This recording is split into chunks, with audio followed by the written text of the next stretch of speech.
ይሄ ምርጫ ከተከናወነ በኋላ ብዙ ሂደቶች ይለወጣሉ ብዬ አስባለሁ። የሽብርተኝነት የብሔርተኝነት እንቅስቃሴ ይከሽፋል፣ በራሱ ጊዜ እየጠፋ ይሄዳል። ምክንያቱም ህዝቡ መሪውን ስለመረጠ ከዚያ በኋላ ተከባሃል ሊያጠፋህ መጣ ብለህ የምታስፈራራው አካል ስለማይኖር ማለት ነው። ዛሬ የሚያሳስበኝ ከመራጩ በላይ ተመራጩ ነው። የዚህ ህዝብ ይሁንታ ባገኝና ብመረጥ ምን አድርጌ ነው የምከሰው የሚለው ጉዳይ ያሳስበኛል። አብይንም እያታለሉ ለመቀጠል ነበረ ድራማ ውስጥ ያሉት አሁንም ድረስ ያሉት ስፔሻሊ ፖለቲካሊ ፌል እንደሚያደርጉ ያውቃሉ። ከፋኖ ኃይሎች ቀጥታ የሆነ ማስጠንቀቂያ በዓል ማለት እኮ ጭሳጭስና ድምፅ ነው አይደለ? ይሄ በግለ ምንድነው ድምፅ የሌለው ይሏቸዋል። ጋሽ ቆፍጤ አረቃው ተኮስ እንጃ እንግዲህ አክሊለዬ ገዝቼው ስመጣ በምርጫ ቦርድ በኩል አለ።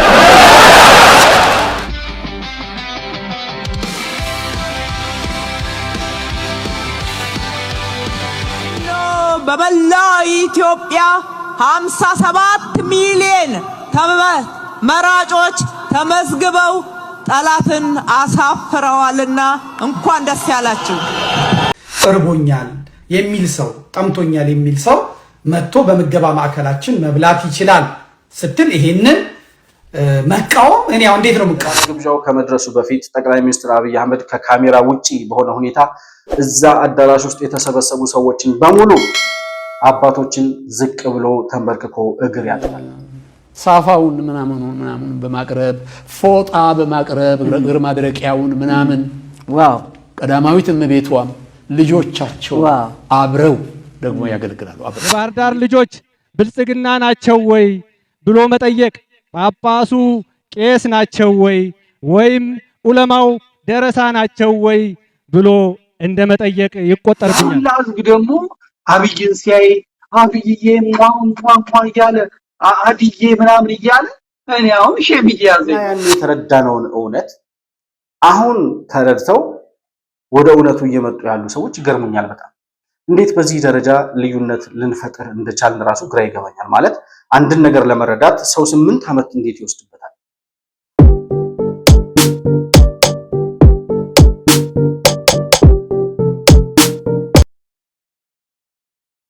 ሰላም ለእናንተ ይሁን። የተከበራችሁ የመሆን መልቲሚዲያ ቤተሰቦች እንደምን አላችሁ?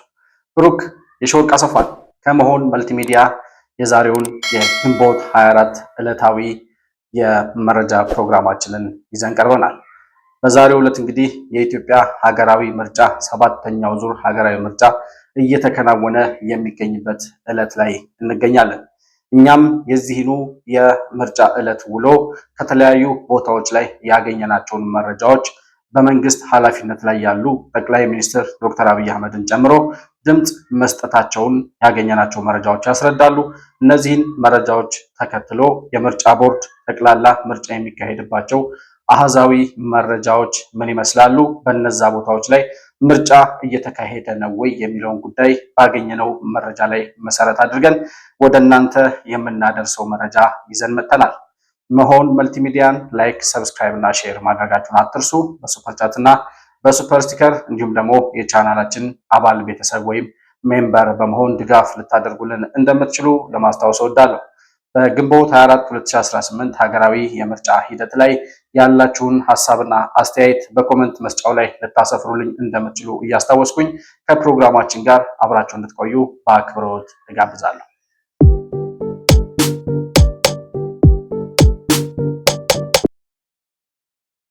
እንግዲህ የዘንድሮ 2018 ግንቦት 24 በዛሬው ዕለት የሚካሄደው ሀገራዊ ምርጫ እንዳይካሄድ በጣም ብዙ መሰናክሎች ሲቀመጡ፣ በጣም ብዙ ፕሮፓጋንዳዎች ሲናፈሱ፣ የተለያዩ ምርጫውን ለማሰናከል እንችላለን ያሉ ሰዎች በተለያየ መንገድ የተቃውሞ እንዲሁም ደግሞ እንቅፋት የማስቀመጥ እንቅስቃሴያቸውን በተደጋጋሚ ሲያደርጉ እንደነበር ያስተዋልንበት ዓመት ነው።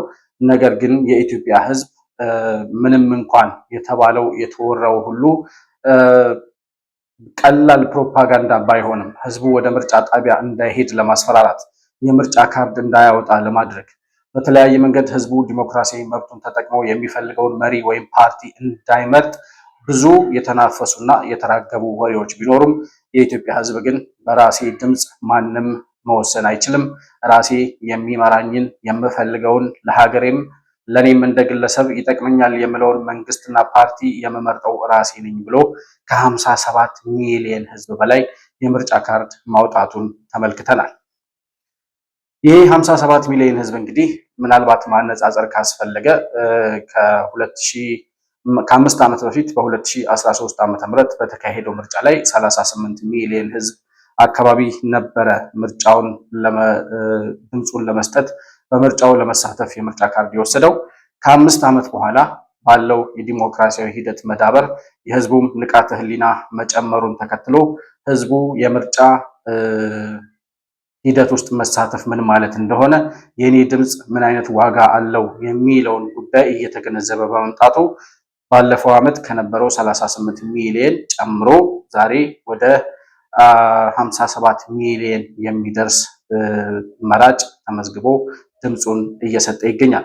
ከተለያዩ ቦታዎች ላይ የተለያዩ ሚዲያዎች የዘገቧቸውን መረጃዎች አግኝተናል። እንዲሁም ደግሞ በተለይም በአማራ ክልል የተለያዩ አካባቢዎች ላይ ያሉ የመረጃ ምንጮቻችን ደውለን ለማጣራት እንደሞከር ነው በተለያዩ አካባቢዎች በተለይም በገጠር ገበሬ ማህበር አካባቢ ያሉ የገጠሩ ነዋሪዎች በሌሊት 11 ሰዓት ጀምሮ ተሰልፈው የምርጫ ሂደቱን እየተሳተፉ ድምፃቸውን እየሰጡ መሆናቸውን ከተለያዩ ቦታዎች ላይ ያገኘናቸው መረጃዎች ያስረዳሉ።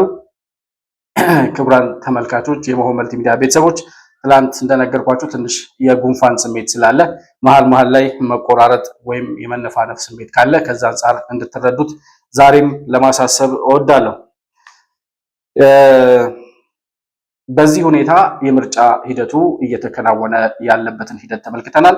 እንግዲህ በመጀመሪያ የምርጫ ቦርድ ያወጣው አሃዛዊ መረጃ ምን ይመስላል የሚለውን ጉዳይ ለመመልከት ያህል ምርጫ ቦርድ በዚህ ዓመት አሁን በያዝነው በ2018 በዛሬው ዕለት ግንቦት 24 ምርጫ የማይካሄድባቸው ቦታዎች ብሎ ይፋ ያደረጋቸዋሉ። ከዚህ ውስጥ የመጀመሪያው እንግዲህ በትግራይ ክልል አሸባሪው የህወሓት ቡድን እስካለ ድረስ ምርጫ የሚካሄድበት እድል ባለመኖሩ በትግራይ ክልል ሙሉ ለሙሉ የምርጫ ሂደት አይኖርም። ማለትም በዛሬው ዕለት ምርጫ አይከናወንም። በቀጣይ ምን አይነት ሂደት ሊኖር ይችላል የሚለውን ከመንግስትና ከምርጫ ቦርድ ኃላፊዎች የሚወጡ መረጃዎችን ተከትሎ የምናገኘው መረጃ ነው የሚሆነው። በቀጣይ ምርጫ ሊካሄድ ይችላል፣ መቼ ሊካሄድ ይችላል የሚለው ግን በቀጣይ የሚወሰን ነው የሚሆነው። ከትግራይ ክልል ቀጥሎ እንግዲህ በአማራ ክልል 138 የምርጫ ጣቢያዎች አሉ። ከ138ቱ የምርጫ ጣቢያዎች ውስጥ በ8ቱ ብቻ ላይ ነው ምርጫ የማይካሄደው ብሏል።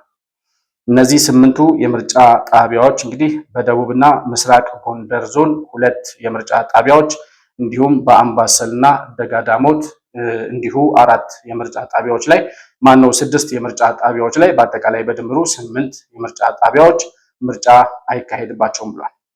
በደቡብና ምስራቅ ጎንደር ዞን 2 የምርጫ ጣቢያዎች፣ አምባሰል እንዲሁም ደግሞ ደጋዳሞት የሚባለው አካባቢ እንግዲህ 3 ሊሆን ይችላል ወይ 4 እና 2 ሊሆን ይችላል። በአጠቃላይ ግን ወደ 8 የምርጫ ጣቢያዎች ብቻ በአማራ ክልል ምርጫ አሁን በዛሬው ዕለት ግንቦት 24 አይካሄድባቸውም ሲል መረጃውን አውጥቷል። 90% እና ከዛ በላይ የአማራ ክልልን ተቆጣጥረናል የሚለው አሸባሪ ቡድን እንግዲህ ምርጫ እንዳይካሄድ ሊከለክል የቻለው ወይም ለጊዜው የምርጫውን ሂደት ሊያራዝም የቻለው በ8 ወረዳዎች ላይ ብቻ ነው። የአማራ ክልል 138 የምርጫ ጣቢያዎች አሉት። በ130ዎቹ የምርጫ ሂደት ወይም የምርጫው ሁኔታ በተሳካ ሁኔታ እየተካሄደ እንዳለ የምርጫ ቦርድም ያወጣው መረጃ ተከትሎ በተለያዩ አካባቢዎች ላይ እየታዩ ያሉ የምርጫ ሰልፎች ህዝቡ በነቂስ ወጥቶ ምርጫውን እያካሄደ ድምፁን እየሰጠ እንዳለ የሚያስረዳ ነው። ይህ እንግዲህ የኢትዮጵያ ብሔራዊ ምርጫ ቦርድ ያወጣው አሃዛዊ መረጃ ነው። የኢትዮጵያ ብሔራዊ ምርጫ ቦርድ በኢህአዴግ ዘመን የነበረው ምርጫ ቦርድ አይደለም። በኢህአዴግ ዘመን የነበረው ምርጫ ቦርድ ተአማኒነቱ የጎደለ፣ ለህዝብ የማይታመን፣ ለመንግስት አሸርጋጅነቱ የጎላና በዛ ደረጃ ታዛዥነት የነገሰበት የምርጫ ቦርድ እንደነበር እናስታውሳለን። ማላገጫም ነበረ። የሆነ ሰዓት ላይ ምርጫ ቦርድ በተለያዩ የኮሜዲ ስራዎች ላይ ራሱ ምርጫ ቦርድ የተመለከቱ ስራዎች ሲሰሩ ተመልክተናል። ከዚህ ውስጥ አንዱ እንደ ኮሜዲ አድርጎ የምርጫ ቦርድን ማላገጫ አድርጎ ከሰራበት አንዱ እያዩ ፈንገስ የሚባለው ቲያትር ላይ አንድ በምርጫ ቦርድ በኩል ይዤው ያለፍኩት በግ ነበር ይላሉ አንድ ቆፍጣናው የሚባሉ ሰው እያሉ። እሳቸው በኢህአዴግ ዘመን ስለነበረው የምርጫ ቦርድ የሚያወሩትን እያዩ ፈንገስ የሚነግረንን እንስማና ተመልሰን እንመጣለን። ትየብልዛ የገዙት ዶሮ እኮ ነው። አጥር ስር ቁጭ ብሎ ያንቀላፋል። ዶሮ አዩትና ቆሎ መልሽ መልጃዬ ይሄ ዶሮ ፓርላማ ነው እንዳያገበ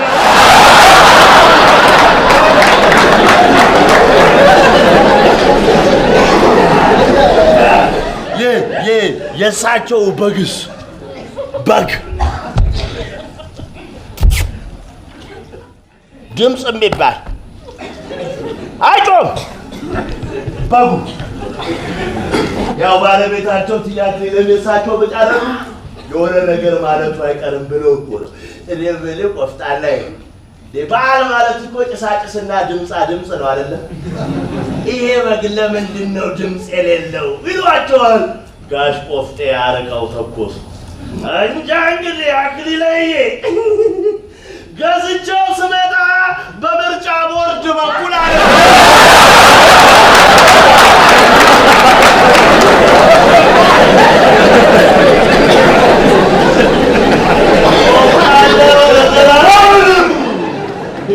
ከተናገርክ እንዲህ ተናገር። እንደዚህ እያዋዛን የምርጫውን ዕለት መረጃዎች ብንካፈል ይሻላል ብዬ ነው። በኢህአዴግ ዘመን የነበረው የምርጫ ቦርድ እንደዚህ ነበረ፣ ማላገጫ የነበረው። በእርግጥም ደግሞ የኢህአዴግን ዓላማ አስፈጻሚዎች እንጂ የህዝብን ድምፅ በተሳካ ሁኔታ ማስፈጸም የሚችል የምርጫ ቦርድ እንዳልነበር ይታወቃል። ራሱ የኢህአዴግ መንግስት እነ በረከት ስምኦን እነ ጁኔይድ ሳዶ የኦሮሚያ ክልል ፕሬዚዳንት በነበሩበት ጊዜ በ97 ዓመተ ምህረት የነበረው ምርጫ መንግስት ሆኖ ሀገር የሚመራው ፓርቲ ተጭበርብር ያለው ተቃዋሚዎች አጭበርብረውኛል ብሎ ምርጫ ያስደገመበት የምርጫ ቦርድ ነበር። መንግስት ምርጫ ተጭበርብር ያለው ብሎ ምርጫ ያስደገመበት ሀገር ኢትዮጵያ ብቻ ነው። በኢህአዴግ ዘመን በኢህአዴግ ስር ሆነው የተወዳደሩ እንደነ በረከት ስምኦንና እንደነ ጁኔይድ ሳዶ አይነት ፓርቲ ማነው ተወዳዳሪዎች የፖለቲካ አመራሮች እነሱ ሲሸነፉ ቅንጅት ሲያሸንፋቸው ነገር ግን ተጭበርብረናል፣ ተቃዋሚዎች አጭበርብረውናል ብለው እንግዲህ መንግስት በተቃዋሚዎች ድምጽ ሲጭበረበር አስቡት። ተጭበርብረናል ብለው ምርጫ አስደግመው የምርጫ ቦርድ ድጋሚ የምርጫ ሂደቱን አስተካከልኩኝ ብሎ በረከት ስምኦንና ጁኔይድ ሳዶ አሸንፈዋል ብሎ ይፋ ያደረገ የምርጫ ቦርድ ነበር። ልክ እንደ ቆፍጣናው በግ በምርጫ ቦርድ በኩል ያለፈው ሁሉ የሚፈዝ የሚመስል ድምጽ የሌለው የሚመስል መናገር የማይችል በዛ ደረጃ የሚታይ የምርጫ ቦርድ ነበር። ዛሬ ያለው የምርጫ ቦርድ ግን ተአማኒነቱ በማንም ዘንድ ሳይሆን በህዝብ ዘንድ ተአማኒነትን ያገኘ የምርጫ ቦርድ ነው። ለዛም ነው ከ38 ሚሊዮን በላይ ህዝብ የነበረው መራጭ የነበረባት ሀገር ከ5 ዓመት በኋላ በዚህ አይነት ደረጃ የተደራጀ ምርጫ ቦርድ አለ የሚል እምነት በማህበረሰቡ ዘንድ በማደሩ በዘንድሮ ዓመት ከ5 ዓመት በኋላ ወደ 20 ሚሊዮን ተጨማሪ ድምፅ አግኝቶ ወደ 57 ሚሊዮን የሚጠጋ መራጭ የተመዘገበው ማለት ነው። የሆነ ሆኖ በአማራ ክልል 8 ጣቢያዎች ናቸው ምርጫ የማይካሄድባቸው ሲባል አሁን እኔ ይህንን አሸባሪውን ቡድን የሚደግፉት ሰዎች ቆም ብለው እራሳቸውን መጠየቅ የለባቸውም ወይ ብዬ ጠይቃለሁ። 8 ወረዳዎች ብቻ ናቸው ምርጫ የማይካሄድባቸው። በ130ዎቹ የምርጫ ጣቢያዎች ላይ በተሳካ ሁኔታ ድምፅ እየተሰጠ ነው ያለው። እነዚህ አሸባሪዎች አሉ የሚባሉት ከአማራ ክልል ከአጠቃላይ ካሉት የገጠር ቀበሌዎችና ወረዳዎች ውስጥ በ8ቱ ብቻ ነው። ያውም ደግሞ እንደው ለጊዜው ትንሽ ረብሻም ሊያስነሱ ይችላሉ፣ ሰላማዊ የሆነ ሁኔታ ላይኖር ይችላል። ምርጫው ከሚስተጓጎል ተጀምሮ በሌላ ሁኔታ በልዩ ሁኔታ ምርጫው ቢካሄድ ይሻላል ተብሎ ነው ምርጫ ቦርድ ያራዘመው እንጂ ከአቅም በላይ የሆነም ነገር ኑሮ አይደለም። የማህበረሰቡን ደህንነት ግን ማስጠበቅ ስለሚያስፈልግ ኃላፊነት ያለበት ምርጫ ቦርድ ስለሆነ በእነዚህ ጣቢያዎች ላይ ምርጫ ላደርግ ብሏል። ምርጫ ቦርድ በእርግጠኝነት እኔ እንደሚገባኝ በሌላውም አካባቢ ስጋት ቢኖር እነዚህ አሸባሪዎች በህዝብ ላይ ጥቃት የሚያደርሱ መሆኑን ቢያረጋግጥ ኖሮ በእርግጠኝነት ምርጫ አይደረግም ብሎ በመላው አማራ ክልል ይከለክል ነበረ። ምክንያቱም ኃላፊነት የሚሰማቸው የምርጫ ቦርድ ኃላፊዎች ስለሆኑ ያሉት ዛሬ። ነገር ግን ስጋት መፍጠር የማይችል ከሸለቆ እና ከተወሰኑ የገጠር ቀበሌዎች ውስጥ ተንቀሳቅሶ ራሱን እንኳን ነፃ ማውጣት ያልቻለ ከሆነ ወረዳ ወደ ሆነ ወረዳ በሰላም መንቀሳቀስ የማይችል አሸባሪ ቡድን በመሆኑ ከነዚህ 8 ወረዳዎች ውጪ በ130ዎቹ የምርጫ ጣቢያዎች ላይ በተሳካ ሁኔታ ድምፅ እየተሰጠ ይገኛል። ይሄንን ያየ የአሸባሪ ቡድን ደጋፊ አሁንም እነዚህ ሰዎች አማራ ክልልን ተቆጣጥረዋል የሚል ከሆነ የተቆጣጠሩት ያንተን ጭንቅላት ነው የሚል መልእክት ማስተላለፍ እንፈልጋለን። እነዚህ አሸባሪዎች በአማራ ክልል ምርጫ እንዳይደረግ ለምርጫ የሚወጣ በምርጫው የሚሳተፍ ማንኛውንም አካል የሃይማኖት መሪዎች፣ የሲቪክ ተቋማት መሪዎች፣ የፖለቲካ ፓርቲዎች፣ ማንኛውም በዚህ የምርጫ ሂደት ውስጥ የሚሳተፍ አካል ላይ በሙሉ እርምጃ እንወስዳለን፣ እንገላለን፣ እንተኩሳለን እያሉ ሲያስፈራሩ እንደነበር ሰምተናል። አሁንም ከ3 ከ4 ቀን በፊት ለ5 ቀናት የሚቆይ የትራንስፖርት እገዳ አውጀናል ሲሉም ነበር። የአማራውም የኦሮሚያውም ሸኔ ያስተጓጉሉት ነገር አለ ወይ? ምን የፈጠሩት ነገር አለ? የተለያዩ ሚዲያዎችን መመልከት ትችላላችሁ። በኦሮሚያ በኩልም በመንግስት ሚዲያዎች በኩልም እንዲሁም ደግሞ በአማራ ክልል የአሚኮ የአማራ ሚዲያ ኮርፖሬሽን የሚዘግባቸው ሚዲያዎች መረጃዎች ሂዳችሁ ማየት ትችላላችሁ። ምናልባት እዛ አካባቢ ቤተሰብ ያላችሁ ሰዎችም ደውላችሁ ማረጋገጥ ትችላላችሁ። ምንም አይነት ኮሽታ ሳይኖር የድምፅ አሰጣጥ ሂደቱ በተሳካ ሁኔታ እየተካሄደ ነው ያለው። እነዚህ ሰዎች ሚዲያ ላይ ነው ያሉት፣ ዩቲዩብ ላይ ነው ያሉት። ከዩቲዩብ የዘለለ እነሱ ህልውና ኖሯቸው የሚንቀሳቀሱበት ቦታ የለም። የተፈጠሩት በውሸት ነው፣ የኖሩት በውሸት ነው። እስከሚሞቱ ድረስ በውሸት ይቀጥላሉ ብለን የምናወራው በዚህ ምክንያት ነው። እና ምርጫውን የማስተጓጎል አቅም ሳይኖራቸው የፎከሩትን ፉከራ እንገላለን፣ እንተኩሳለን ያሉትም ከወሬ የዘለለ ሳይሆን በተሳካ ሁኔታ ምርጫው እየተደረገ ይገኛል። እንግዲህ እስካሁን ባለው የግማሽ ቀን የምርጫ ውሎ ያገኘነው መረጃ ሰላማዊ በሆነ ሁኔታ እየተካሄደ እንደሆነ ነው። እስከ ማታ ድረስ ምርጫ ሂደቱ ይቀጥላል።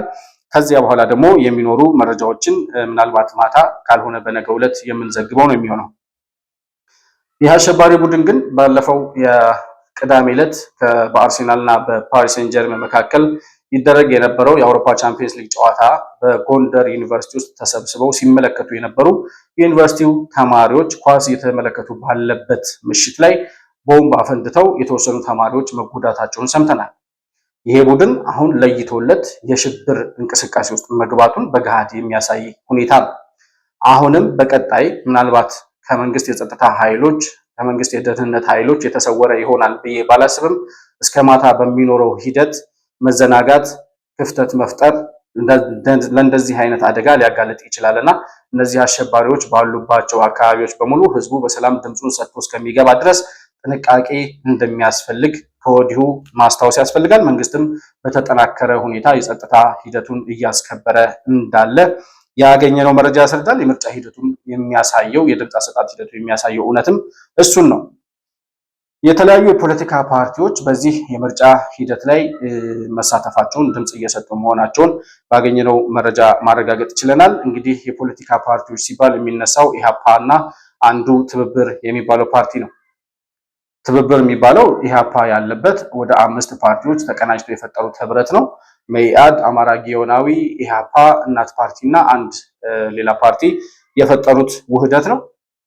ይሄ ውህደት ከምርጫው እንወጣለን፣ ህዝባዊ ቢተኝነት እንጠራለን ምናምን እያለ የተለያዩ ቅድመ ሁኔታዎችን ሲያስቀምጥ እንደነበረ ከዚህ በፊት በነበረው ሂደት ላይ ተመልክተናል። በትላንትናው ዕለት በሰራነው ዘገባ ላይ እንደጠቀስነው ደግሞ ኢህአፓ ከምርጫ ወጣለሁ የሚለውን መፈክሩን ትቶ በምርጫው ለመሳተፍ መወሰኑን አረጋግጧል። ትብብሩም በምርጫው ሂደት ላይ እየተሳተፈ እንደሆነ ማረጋገጥ ተችሏል። እንግዲህ እነዚህ ሰዎች እስከዛሬ ድረስ በመጡበት ሂደት በምርጫው አንሳተፍም በሂደቱ ላይ እንጂ በምርጫው ዕለት የመሳተፍ ፍላጎት የለንም እያሉ ውጭ ሀገር ካሉ የከሸፉ ዲያስፖራዎች የሚሰጣቸውን የፖለቲካ አጀንዳ ተቀብለው ምርጫው ሲቃረብ 1 ሳምንት 2 ሳምንት ሲቀረው ቦይኮት ለማድረግ ተስማምተው ነበረ የምርጫ ሂደት ውስጥ የገቡት። ነገር ግን ቦይኮት ማድረግ የማይችሉበት ሁኔታ መፈጠሩን ሲያዩ የተቃውሞ ሰልፍ፣ ህዝባዊ እምቢተኝነት እንጠራለን ያሉትን የድጋፍ ሰልፍ የሚሆን የተቃውሞ ሰልፍ እንጠራለን ብለው ህዝብ እንደማይወጣላቸው ሲያረጋግጡ የጠሩትን ሰላማዊ ሰልፍ ሲሰርዙ ከምርጫው እንወጣለን ብለው ሲያስፈራሩ የነበሩትን መፈክር ሁሉ ትተው በምርጫው ሂደት መሳተፋቸው ያበሳጫቸው ውጭ ሀገር ያሉ የነዚህ ፓርቲ ደጋፊዎች የስድብ ውርጅብኝ ሲያወርዱባቸው ነው የከረሙት። በትላንትናው ዕለት የሰራነው የኢሃፓው ሊቀመንበር ከመሳይ መኮንን ጋር ቀርቦ የስድብ ናዳውን ተቀብሎ ሲወርድ ትላንት በሰራነው መረጃ ያገኛችሁት ወይም ያያችሁት ይመስለኛል። የእነዚሁ አሸባሪዎች በተለይም የፋኖ የሚዲያ ክንፍ የሆነችው መዓዛ መሐመድ የምትባለው ውጭ ሀገር ያለችው የአሸባሪ ቡድን ደጋፊ በኢሃፓ ላይ እሷም የስድብ ውርጅብኛዋን ስታወርድ ነበር የነበረችው። ለምን በምርጫው ተሳተፉ በሚል ያላትን ብስጭት ስትገልጽ ነበረ። ምንድነው ያለችው? ኢሃፓ አብይንም ህዝብንም እየሸወደ ነው በምርጫው ሂደት ውስጥ የቆየው ትላለች። ህዝቡንም አብይንም እያታለሉ ለመቀጠል ነበረ ድራማ ውስጥ ያሉት አሁንም ድረስ ያሉት። ስፔሻሊ ፖለቲካሊ ፌል እንደሚያደርጉ ያውቃሉ። ከፋኖ ኃይሎች ቀጥታ የሆነ ማስጠንቀቂያ ነው የተሰጣቸው፣ መግለጫ ነው፣ ጠላት እንደሆኑ ነው የተነገራቸው። ስለዚህ ለህዝቡ ማታለያ ያላቸው መውጫ ቀዳዳ ድራማ እኮ ነው ሲሰሩ የከረሙት እነሱ። ከነሱም ብሶ በእውነት እኔና አንቺ ጮኸን አክቲቪስት ተናግሮ ፋኖ መግለጫ አውጥቶ ዜን ምን ያመጣሉ? በልክ ምርጫውን እንትኑን እድሉን ተጠቅመንበት ፕሮሞት አድርገን እንደዚህ ብለን ተቃውመን ብለን ጨርሰን ራሳችንን ቀጥታ አይሉ ራሳችንን የማግለል ተንደንሲ ይኖራል የሚል ነገር በሰው ዘንድ እንዲፈጠር የስ ኢንፎርማሊ ከሰው ጋር ስታወሪ እንደዛ ነው የሚሉሽ። አይ እነሱ እንኳን ከምርጫው መውጣታቸው አይቀርም፣ ግን ዛሬ ዱዊንግ ጉድ። በዚህ የሶሻል ሚዲያ ዘመን ድሮ ሲደረግ የነበረ በሰማያዊ በቅንጅት በምናምን ጊዜ ፕላትፎርሙም ጥቂት ስለነበረ ተወዳዳሪዎች ያችን ኢሚዩኒቲ ለማግኘት የምርጫ ኢሚዩኒቲዋን በማግኘት ላለመታሰር በሰልፍ በምናምን ራሳቸውን ሁሉ ፕሮሞት ያደርጉበት ነበር፣ ሀሳባቸውን ይሰጡበት ነበር። ግን ፋይናሊ ራሳቸውን ከምርጫ ያገላሉ። ይሄ እኮ የተበላበት እቁብ ይባላል፣ ያለፈበት ድራማ ነው። እኔ ያልገባኝ ኢሃፓን የሚመራው ማን ነው? እነዚህ ሚዲያ ላይ ያሉት የአሸባሪ ቡድን ደጋፊዎች ናቸው ኢሃፓን እንደፈለጉ የሚዘውሩት። ለዛ ነው አሁን ኢሃፓ በምርጫ በመሳተፉ የዚህን ያክል የስድብ ውርጅብኝ የሚወርድበት፣ ወይስ ትላንት እንዳለው ቀብድ ስለበላ ነው? በእርግጥ ኢሃፓ ቀብድ በልቷል። ውጭ ሀገር ካሉ ዲያስፖራዎች ገንዘብ እየተሰበሰበ ይላክላቸው ነበር። ውጭ ሀገር ያሉ ዲያስፖራዎች የሚፈልጉትን ህዝባዊ ቤተኝነትና የተቃውሞ እንቅስቃሴ እንዲጠሩላቸው ይፈልጉ ነበር። ያንን እናደርጋለን ብለው ቃል ገብተው በተለያየ ጊዜ በሚሰጧቸው ኢንተርቪዎች በምርጫው ሂደት እንጂ በምርጫው ላይ መሳተፍ አንፈልግም እያሉ መግለጫ ሲሰጡም እንደነበር እናስታውሳለን። ያንን ቃላቸውን ሳያከብሩ ቀርተው በምርጫው ሂደት መሳተፍ አማራጭ የሌለው፣ በምርጫው ሂደት ብቻ ሳይሆን በምርጫው ዕለትም መሳተፍ አማራጭ የሌለው ምርጫ መሆኑን ከተገነዘቡ በኋላ በምርጫው ለመቀጠል መወሰናቸው እነዚህን ሰዎች አበሳጭቷቸዋል።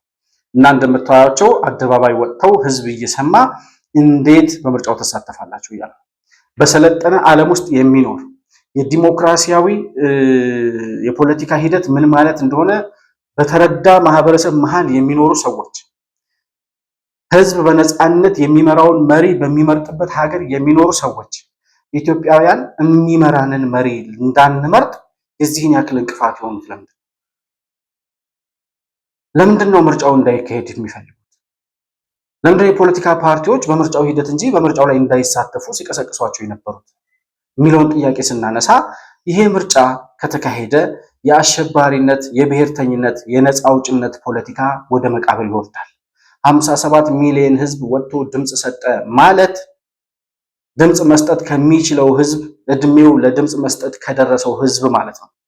ከዚያ ህዝብ ከግማሽ በላይ የሚሆነው ወይም ደግሞ ግማሽ ያህሉ ድምፅ ሰጥቷል ማለት ነው። ስለዚህ ይሄ ህዝብ የሚመራውን መሪ ከመረጠ ድምፅ ሰጥቶ እከሌን መርጫለሁ ብሎ በመረጠው መንግስት በመረጠው ፓርቲ ለመተዳደር ከወሰነ ከዚያ በኋላ ተከባሃል፣ ጠላት መጥቶብሃል፣ እከሌ ሊያጠፋህ ነው የሚል የዘረኝነትና የነፃ አውጭነት ፖለቲካ ወደ መቃብር ይወርዳል። ያ ወረደ ማለት ደግሞ ከግብፅ የሚመደብላቸው በጀት፣ ከሻዕቢያ የሚላክላቸው ዶላር እና ፍርፋሪ እንዲሁም ደግሞ ከተለያዩ የኢትዮጵያ ጠላቶች የሚያገኙት ጥቅማ ጥቅም አብሮ ወደ መቃብር ይወርዳል። ስለዚህ ያን ጥቅማቸውን ለማስከበር የኢትዮጵያ ህዝብ ድምፅ እንዳይሰጥ፣ ዲሞክራሲያዊ መብቱን እንዳይጠቀም፣ የሚፈልገው መሪ በድምፁ እንዳይሾምና እንዳያወርድ ዛሬም ድምፅ መስጠት ነውር ነው እያሉ ነውራቸውን በአደባባይ ሲገልጹ እየሰማናቸው ነው። የኢትዮጵያ ህዝብ ግን በጣም አስተዋይ ህዝብ ነው። በጣም አስተዋይ። መሳይ ማን ነው? መዓዛ መሐመድ ማን ናት? አንዳርጋቸው ጽጌ ማን ነው የሚለውን በግለሰብ ደረጃ ያሉ ተራ ሰዎችን ብቻ ሳይሆን በሽብርተኝነት እየተንቀሳቀሱ ለኦሮሞ ነፃ አውጭነት ቆሜያለሁ፣ የአማራ ነፃ አውጭ ነኝ እያሉ በተለያዩ የትጥቅ ትግል እንቅስቃሴ ላይ የሚሳተፉ አሸባሪዎች ኦነግ ማን ነው? ሸኔዎቹ እነማን ናቸው?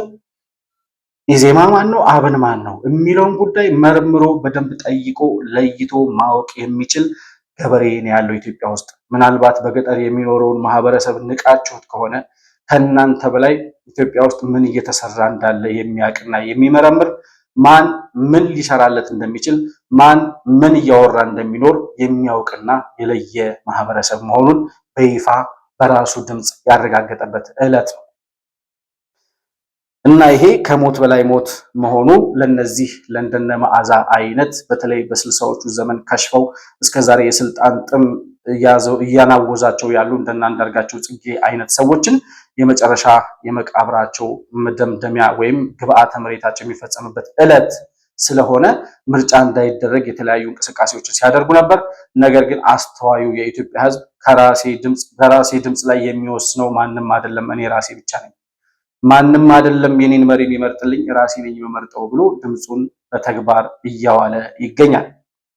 በአማራ ክልል እየተካሄደ ያለው የምርጫ ሂደት ከገጠር እስከ ከተማ ሕዝቡ በነቂስ ወጥቶ ድምፅ እየሰጠ ይገኛል። እንግዲህ እዚህ ላይ ከኔ ጎን የምትመለከቷቸው ወይም በስክሪኑ ላይ የሄዱ የምትመለከቷቸው ፎቶግራፎች በአማራ ክልል የተለያዩ የገጠር ቀበሌዎችን ጨምሮ በዋና ዋና ከተሞች እየተካሄዱ ያሉ የምርጫ ሂደቶች ምን ይመስላሉ የሚለውን ጉዳይ የሚያሳዩ ፎቶግራፎች ናቸው። ከደንበጫ እስከ ደብረ ማርቆስ፣ ከደሴ እስከ ወረባቦ፣ ከወልዲያ እስከ ቆቦ፣ ከምዕራብ ጎንደር እስከ ነፋስ መውጫ ጋይንት ድረስ ህዝቡ በነቂስ ወጥቶ ድምፅ እየሰጠ ይገኛል። በእነዚህ ሂደቶች ውስጥ የተመለከትነው ማንም የኢትዮጵያን ህዝብ ማስፈራራት እንደማይችል፣ እገልሃለሁ፣ እተኩሳለሁ፣ እንዲህ እልሃለሁ ብሎ ማስፈራራት እንደማይችል፣ የኢትዮጵያ ህዝብ እጅግ በጣም ቆራጥ፣ ላለመው፣ ለወሰነው፣ ለቆረጠውና ላመነበት ዓላማ እስከ ሞት ድረስ የሚሄድ ቆራጥ ህዝብ መሆኑን ለዓለም ማስረዳት የቻለ ታላቅ ህዝብ መሆኑን ያሳየበትም ዕለት ነው እና ኩራት ይገባል በዚህ ህዝብ። በእውነት የኢትዮጵያ ህዝብ ትንሽ አቅጣጫ ካሳዩት መረዳት የሚችልና መከተል የሚችል ህዝብ ስለመሆኑ ዛሬ ያየነው ሁለተኛው ዙር ሀገራዊ ምርጫ ስለምለው ነው። 2013 የመጀመሪያው ምርጫ ነው። 2018 በዘንድሮ ዓመት የሚካሄደው ደግሞ ሁለተኛው ዙር ምርጫ ብዬ ነው የምጠራው። ከዛ በፊት የነበረው ምናልባት 97 ዓመተ ምህረት ነው። እሱ በአፈሙዝ የከሸፈ ምርጫ ስለሆነ ሊቆጠር አይችልም። ስለዚህ በዚህ የምርጫ ሂደት እየተሳተፉ ያሉ በአጠቃላይ በአማራ ክልል እንደምትመለከቱት እናንተም ሚዲያ ሞኒተር ማድረግ ትችላላችሁ። የተለያዩ የሀገር ውስጥም የውጭ ሚዲያዎችም እየዘገቡት ያሉትን መረጃ ተመልክታችሁ በሰላማዊ ሁኔታ በተለይ አማራ ክልል ስለነበር ስጋት የነበረው በዚህ ክልል ውስጥ ህዝቡ በሰላም ድምፁን እየሰጠ እንዳለ ማረጋገጥ ትችላላችሁ። የአማራ ክልል ፕሬዝዳንት አቶ አረጋ ከበደ ድምፅ ሰጥተዋል። በዛውም አንድ ያስተላለፉት መልእክት አለ። የመንግስት ስልጣን የሚያዝበትን መንገድ ሁላችሁም እንደምታውቁት በታሪካችንም እንደምናውቀው በአብዛኛው ከብረት ነው የሚመነጨው፣ ከጦር መሳሪያ ነው የሚመነጨው፣ ከኃይል ነው የሚመነጭ እንጂ ከህዝብ ድምፅ አይመነጭም። ስለዚህ ይህንን የሚሰብር ይህን የሚያስቀር መንግስታት በህዝብ ድምፅ ብቻ እንዲወጡ የሚያደርግ የፖለቲካ ስልጣን የመንግስት ስልጣን በህዝብ ድምፅ ብቻ እንደሚያዝ የሚያስረግጥ ነገር ነው ማለት ነው። እንግዲህ በዚህ መንገድ ሁለት ነገሮችን ያሳካል። ይሄ በመጀመሪያ ደረጃ ቅድም እንዳልኩት ምርጫ በህዝብ ድምፅ እንጂ በብረት እንዳልሆነ የሚያረጋግጥ ነው። በኢትዮጵያ ውስጥ ለበርካታ ዘመናት ሽግግር መንግስት የሚመኙ አካላት አሉ። በኢትዮጵያ ውስጥ ሽግግር መንግስት ይቋቋም፣ እንዲህ አይነት መንግስት እንዲህ አይነት ሽግግር ይቋቋም የሚሉ ዛሬውኑ ጀምሮ በውጭ ሀገርም በአገር ውስጥም ሆነው ይሄን የሚመኙ አሉ። ይሄ ደግሞ ሁልጊዜ ኢትዮጵያ በሽግግር መንግስት ውስጥ የምታልፍ ከሆነ የጸና መንግስት የጸና ስርዓት አይኖራትም። ስለዚህ ህዝባዊና ህጋዊ የሆነ መንግስት ለመመስረት የሚያስችል ብቸኛው መንገድ የህዝብ ድምጽ ነው። በህዝብ ድምጽ የሚገኝ ምርጫ ነው ማለት ነው። መንግስት መሆን የሚቻለው ሀገር መምራት የሚቻለው በምርጫ እና በህዝብ ድምጽ እንጂ በብረት አይደለም ብለዋል አቶ አረጋ ከበደ።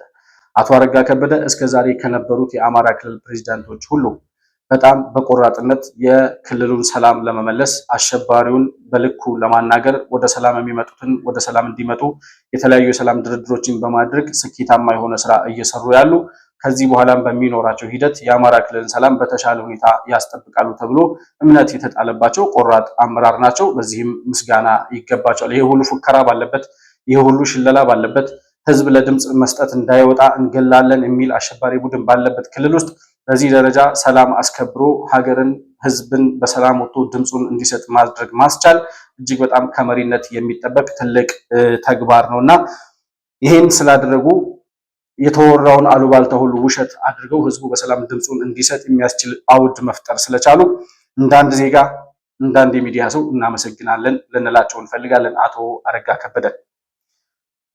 በቀጣይነት ድምጽ የሰጡት አቶ ተመስገን ጥሩነህ የኢትዮጵያ ምክትል ጠቅላይ ሚኒስትር የሆኑት አቶ ተመስገን ጥሩነህ እንዲሁ በባህር ዳር ከሚወዳደሩት የመንግስት አካላት መካከል አንዱ ናቸው። ለህዝብ ተወካዮች ምክር ቤት ባህር ዳር ከተማን ወክለው የሚወዳደሩ ሰው ናቸው። ፖለቲካ ከሀገር በላይ አይደለም ይላሉ አቶ ተመስገን ጥሩነህ። ምርጫ ትልቁ ነገር ህዝቡ ይሆነኛል የሚለውን መንግስት ይሆነኛል የሚለውን ፓርቲ የአካባቢን ድምጽ የአካባቢን ልማት ያሳልጥልኛል የሚለውን ተወካይ ለመምረጥ የሚያደርገው ቃል ኪዳን ነውና እኛም እንግዲህ በዚህ በባህር ዳር ምርጫ ክልል ባህር ዳርን ለህዝብ ተወካዮች ምክር ቤት ወክዬ እየተወዳደርኩ ነው። እንግዲህ ባህር ዳር የጀመረችው በጣም በርካታ ነገር አለ። ይሄን ለማስቀጠል ከህዝቡ ጋር ሆነን ተባብረን እንሰራለን። ህዝቡ ከምዝገባ ጀምሮ ዛሬም ራሱ ከ11 ሰዓት ጀምሮ ነው በምርጫ ጣቢያዎች መሰለፍ የጀመረው ድምጽ ለመስጠት። ግን ያው በምርጫ ቦርድ ህግ መሰረት 12 ሰዓት ስለሚጀመር እስከ 12 ሰዓት ጠብቆ ነው የተጀመረው። አሁን የምታዩት ነው ህዝቡ ድምጽ እየሰጠ ነው። ምርጫው ምንም ይሁን ምን ህዝቡ የመረጠውን ብልጽግና ፓርቲ ይቀበላል። እኔም ህዝቡ የመረጠውን ወኪል ወደፊት እቀበላለሁ። ለምን እኔ ካልተመረጥኩ የሚል ፍላጎት የለኝም። ህዝቡ የፈለገውን ይምረጥ። ብልጽግና ፓርቲ አንድ ፓርቲ ከሀገር በላይ አይደለም። ስለዚህ የሀገር ቀጣይነት እንጂ የፓርቲ ቀጣይነት አይደለም ፍላጎታችንና የሀገር ግንባታ ላይ ይሆናል የሚሉትን ወኪል መምረጥ ያስፈልጋል። እሱንም እንደ ተወዳዳሪ እቀበላለሁ ለማለት ፈልጋለሁ። አመሰግናለሁ። ፖለቲካ ከሀገር በላይ አይደለም። ህዝቡ የመረጠውን አክብረን እንቀበላለን። ብልጽግና የሚፈልገው በህዝብ ድምጽ የተመረጠው አካል ወደ ስልጣን እንዲመጣ ነው የሚፈልገው። ይሄንን ህዝቡ የመረጠውን ማንኛውንም አካል እኔም ባልመረጥ የተመረጠውን በህዝብ ድምጽ የተመረጠውን ተወካይ ለመቀበል የህዝቡን ድምጽ በእምነትና እንዲሁም ደግሞ ትክክለኛ የሆነውን የህዝብ ድምጽ አክብሬ ውሳኔውን ለመቀበል ዝግጁ ነኝ ሲሉ አቶ ተመስገን ጥሩነህ ተናግረዋል። አቶ ተመስገን ጥሩነህ ከዚህ በፊት ከአራት አምስት ቀን በፊት ይመስለኛል በባህር ዳር ከተማ በነበረው የብልጽግና ፓርቲ የድጋፍ ሰልፍ ላይ አንድ ያስተላለፉት መልእክት ነበረ። እንግዲህ የባህር ዳር ከተማው የህዝብ ድጋፍ ብዙዎችን ያስደነገጠ፣ ብዙዎችን ማቅ ያስለበሰ፣ የኢትዮጵያን ተቃዋሚዎች በተለይ ደግሞ የታጣቂዎችን ቡድን ደጋፊዎች መጨረሻችን ተቃርቧል ብለው ሀዘን እንዲቀመጡ ያደረገ የህዝብ ድጋፍ ነበር። በጎንደር፣ በደብረ ማርቆስ፣ በደሴ፣ በባህር ዳር በተለያዩ የአማራ ክልል ከተሞች የተደረጉ የድጋፍ ሰልፎች በጣም ህዝቡ በነቂስ ወጥቶ መሪውን ወይም ደግሞ የሚፈልገውን ሰላማዊ የሆነ ምርጫ በሰላም ማስኬድ እንደሚፈልግ ለህዝብ ለዓለም ያረጋገጠበት እውነት ነበር የነበረው። በዚህ የድጋፍ ሰልፍ ላይ አቶ ተመስገን ጥሩነህ አንድ መልእክት አስተላልፈው ነበር። የባህር ዳር ልጆች ብልጽግና ናቸው ወይ ብሎ መጠየቅ ይላሉ። ዛሬ እዚህ የተሰበሰብነው ለነዚህ የሰለጠኑ ከተሜዎች የሚመጥናቸው ምንድነው የሚለውን ለመመለስ ነው። ያለ ጥርጥር የሚመጥናቸው ብልጽግና ነው። ለነገሩ ለባህር ዳር ነዋሪዎች ስለ ብልጽግና መናገር ለሐዋርያት ስለ ክርስትና፣ ለሱሃባዎች ደግሞ ስለ እስልምና እንደ ማስተማር ይቆጠራል። የባህር ዳር ልጆች ብልጽግና ናቸው ወይ ብሎ መጠየቅ ጳጳሱ ቄስ ናቸው ወይ ወይም ዑለማው ደረሳ ናቸው ወይ ብሎ እንደ መጠየቅ ይቆጠርብኛል። ብልጽግና ፓርቲ ሀገርን ከፓርቲ በላይ የሚያይ ፓርቲ ነው። ሀገር ከሁሉም ፓርቲ በላይ ናት ብሎ ያምናል። ለባህር ዳር የምንሰራው ሁሉ ለኢትዮጵያ እድገት ለመጪው ትውልድ ብለን የምንሰራው እንጂ ለብልጽግና ፓርቲ ብለን ብቻ የምንሰራው አይደለም። ለዚህ ደግሞ ምስክሩ የተወደዳችሁ የባህር ዳር ከተማ ነዋሪዎች ናችሁ። ባሳለፍነው 6ኛው አገራዊ ምርጫ ህዝቡ ለህዝብ ተወካዮች ምክር ቤት ብልጽግናን እንዳልመረጠ ታውቃላችሁ። የብልጽግና ፓርቲ የዴሞክራሲ መርህ መሰረት ይህ ህዝብ የምርጫ አማራጭ ፍላጎት ሊከበር ይገባል ብለን አክብረናል። ነገር ግን ባህር ዳር ከተማ የሰራነው ስራ የብልጽግናን መርህ የሚያሳይ ነው። ሌላ መረጠ ተብሎ ባህር ዳር ከልማት ተገድቦ አልከረመም። ሀገር ከፓርቲ በላይ ናት የምንለውም በዚህ ማሳያ ነው። እንግዲህ የባህር ዳር ልጆች ብልጽግና ናቸው ወይ ብሎ መጠየቅ፣ ቄሱ ማነው ጳጳሱ ቄስ ናቸው ወይ፣ ዑለማው ደረሳ ናቸው ወይ ብሎ እንደመጠየቅ ነው ይላል። እንግዲህ ወጥቶ የደገፋቸውን ህዝብ ያየ ይህንን ህዝብ የብልጽግና ፓርቲ ድጋፍ ሰልፍ መሆኑን ያረጋገጠ ይሄ ህዝብ የወጣው የብልጽግና ፓርቲን ደግፎ መሆኑን ያየ ሰው እውነትም አቶ ተመስገን ጥሩነህ ያሉት እውነት ነው ወደሚል መዳረሻ ይቀርባል።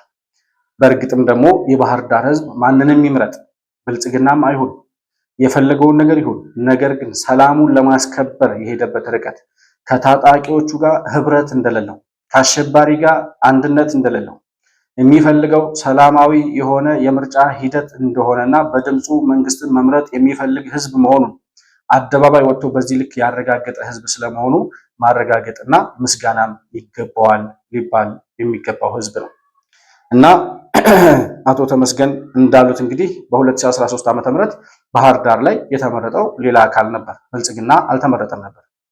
አቶ ዶክተር ደሳለኝ ጫኔ ነበር እዛ አካባቢ ያሸነፈው።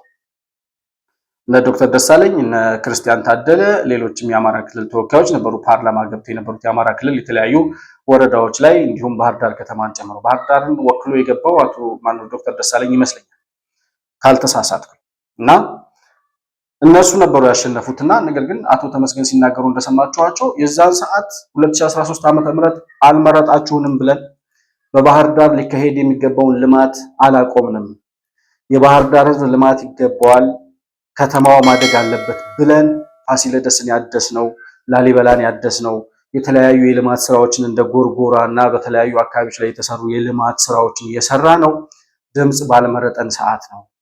ስለዚህ መረጣችሁንም አልመረጣችሁንም የኢትዮጵያ መንግስት ብልጽግና ፓርቲ የሚፈልገው እዚህ አካባቢ ተመርጫለሁ፣ ይሄን አካባቢ ላልማ፣ እዚህ አካባቢ ያለው ህዝብ አልመረጠኝም፣ ይሄን አካባቢ መጉዳት አለብኝ የሚል እምነት የለውም።